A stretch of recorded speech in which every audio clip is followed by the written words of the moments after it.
Are Milan at risk of losing a Champions League spot? Torreira was the guy that said, who the hell is this kid? Is this Lazio Scudetto worthy? 7 points separates the top 5 in Italy. There's never been a better time.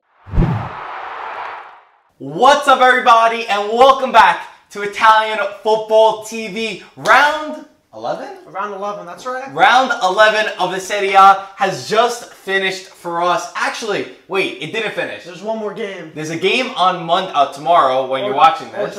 Or today. Yeah. And it's Inter. Inter is playing. But we decided to just do our recap video now. And then tomorrow, Michael will be in school. But I'll be here to watch the game. And then I'll just film a recap video. So make sure you're subscribed if you're not already. Benevento against Lazio. Lazio thrashing Benevento. Ciro Immobile, his 14th goal of the season. And not only goals, 6 assists, dude. Ciro is a beast. So good. He's on fire. He's so good. Remember when he was he left Italy, he was at Dortmund, and he just wasn't a very good striker. And then he came back to Italy. Lazio, he found his calling. And he's just beasting. You know, I got pissed at some people that commented on our Twitter today. Because I said 14 goals and 6 games. I tweeted it out this morning. And then someone commented like, oh, BVB and what's his name, Flop. He's like, he's a flop outside. He's not a flop outside. He's just getting back to his best. I mean, everyone's different in different leagues, different teams. And you go through bad moments. Found it. Exactly. Right? Yeah. Lazio is just absolutely slaying the game. Not really to talk about Benevento much because Benevento is not a great team. But still... they still haven't gotten a point in the Serie A. Yes. That's got to be some kind of crazy record. I remember us saying a record before. They're the worst team in the top 5 leagues, actually. So that says a lot. And Immobile actually got a hat-trick of assists this game, too. He's also not only the top goal scorer in Italy, but he has the most assists in Italy. He actually said after the game, he's like, my teammates can't get pissed at me for scoring goals. He's like, because I also have the most assists. But, guys, honestly... is this Lazio Scudetto worthy? They're certainly making the push to try to get a Scudetto. They were on top of the table for a little bit of time, but let us know down below. Their next 3 games, Nice, Udinese, then the small break, and then they're back for the derby against Roma. So definitely not the toughest of schedules, but they got to focus on Nice and focus on the Europa League next. Napoli. 3-1 against Sassuolo. And Napoli doing the exact opposite of what Napoli do last year.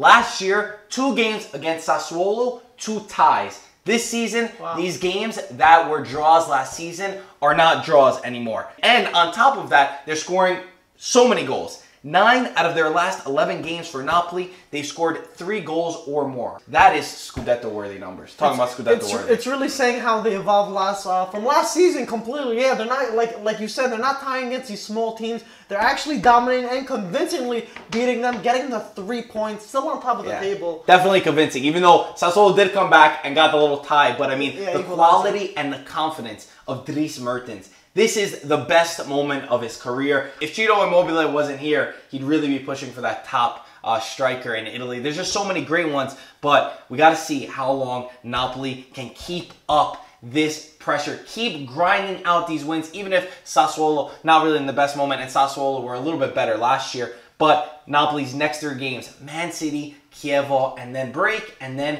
AC Milan. Roma grinding out wins again, Michael, this weekend. 1-0 over Bologna. This is the 4th game this season that's a 1-0 win. Their 7th game without conceding a goal. Roma are freaking strong under Di Francesco. I'm really surprised. I gotta give it a Di Francesco because I really didn't give him the benefit of the doubt at all because I thought Spalletti was really the backbone of that team. And I give them a lot of props for that. El Shaarawy, did you see his goal? That was the goal of the season nominee right there. And he scored it. He said he scored it on his 25th birthday, I think. And Totti whispered something in the stands. Oh, right? That's good. You remember that. Totti actually said, he's like, I would do that or I could do that. Something like that. But yeah, El Shaarawy's goal, sick. Go YouTube that one. And also just Roma as a whole. Eusebio Di Francesco, who we've criticized in the past, and we've already gone through that. He played his son, actually, who is Federico Di Francesco, on Bologna, so that was a pretty incredible moment. I wonder who like their mom was and his wife were going for. Like, who do you go for? I feel like you want Federico to score, but you want Roma to win.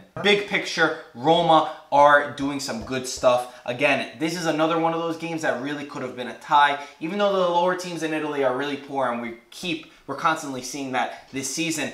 Roma's next few games are extremely tough. Mike, I don't know if you know who they're playing. Chelsea, who they got a tie last time, Fiorentina, and then Lazio. Not an easy schedule. I think that's going to be a really tough test for Roma. But like we said, not conceding a goal in 7 games with your boy Manolas out and a few other key injuries. Karsdorp, we didn't get to say it, tore his ACL. Very, very, very unfortunate. Adamo did make a video. I'll be linked at the end if you want to check that one out about Roma. But yeah, I think real test is coming for Roma. But either way, they're doing such good stuff. We did make a video about Juventus's 2-0 win at the San Siro over AC Milan. But just recapping a little bit of thoughts. 2 minutes on this. Juve currently 33 goals in the league. The most goals scored in the Serie A.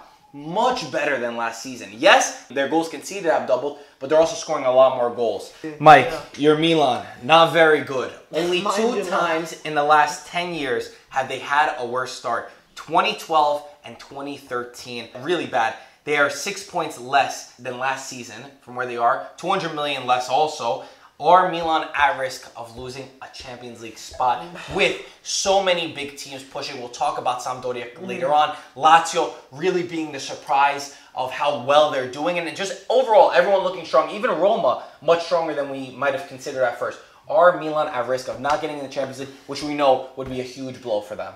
And this is a question for you guys. The way Milan's going, I'm looking at the top 3 teams. Napoli, Juve, Inter's really pushing, Lazio and Roma. Those are 5 teams, and only 4 of those teams that I mentioned are going to make the Champions League. That is insane. The way Milan's playing, they'll be lucky to get Europa League. I don't think they can come back. We're almost in November. I think still a lot to change. Yeah, let's see what happens with Vincenzo Montella. Of course, he is on the hot streak. But guys, is Milan at risk? And is this Juventus better than last season? Consider everything. Comment that one down below. Sampdoria, our Sampdoria. We got Muriel's jersey up there. He left the team. Sheik left the team. Skriniar left the team. A few others left the team. And Sampdoria continue massive success. 4-1 against Chievo Verona. Cacciatore, former player, celebrates against them. But it doesn't matter because Lucas Torreira is an absolute beast. We said you have to check El Shaarawy's goal. You have to go on YouTube after this video and go see Lucas Torreira's 2 goals. It was from that free kick.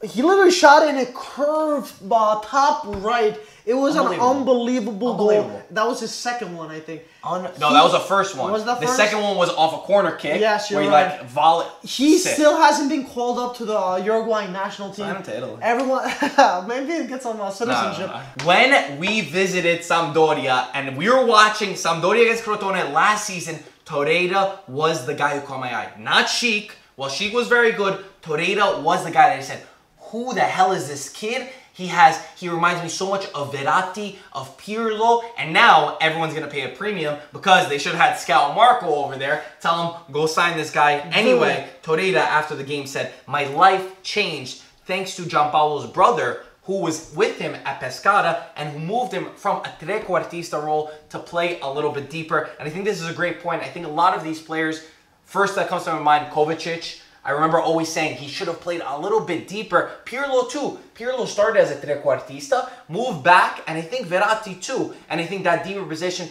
they're just playmakers. They're fantastic. Are Sampdoria the Atalanta of this season? I really hope Sampdoria can push for Europe. I mean, they're in 6th place. They're doing amazing. They're in 6th place. Can they keep it up? Are they the Atalanta this season? Their sporting directors need a clap. They're doing so well. Even Linetti, the Polish youngster that's also in there. Shout out to Matt Santangelo. Yeah, man, I would love them.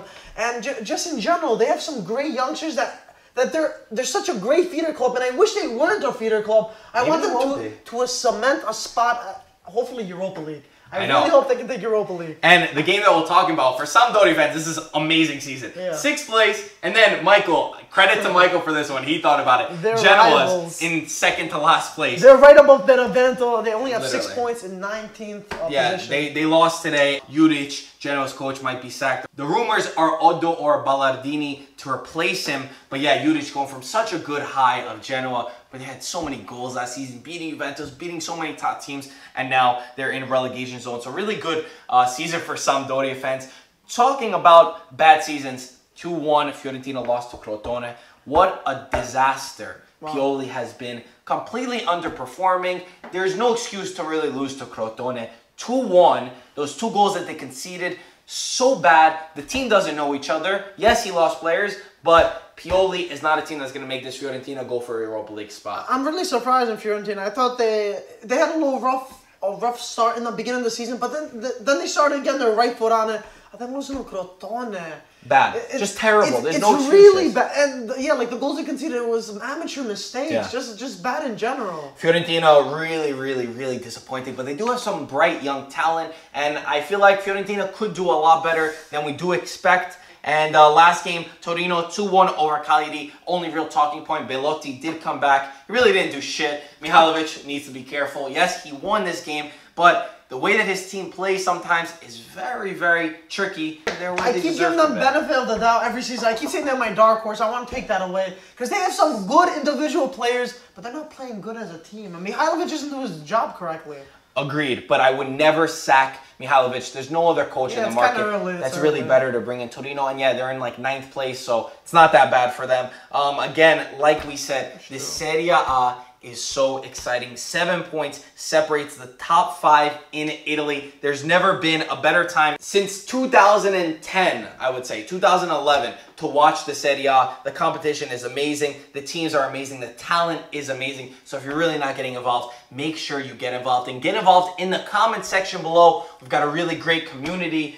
And guys, if you are not following IFTV on Instagram yet, make sure you do, because tomorrow we're giving away this signed Milan badge by, drumroll, the Honda. The legend himself. Are you guys excited? You gotta be excited, right? Before you guys close the video, no, it's not Honda. Marco, tell them who it really is. Paolo Maldini. We've been saving this one for a little while. We're working with AC Milan Swiss. Actually, the giveaway is going up today if you're watching this video on Monday. So go over, follow us on Instagram. You'll see all the details there.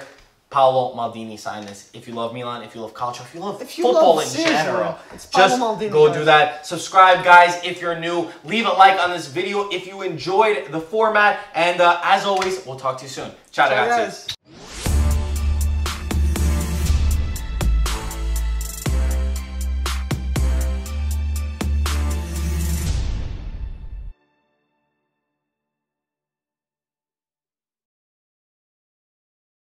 Who else but the great Honda? You excited? You excited? You excited? We have to say it again because we have to say, should we bring that back off? Because it was a weird cut, I think. Okay, I'm just saying.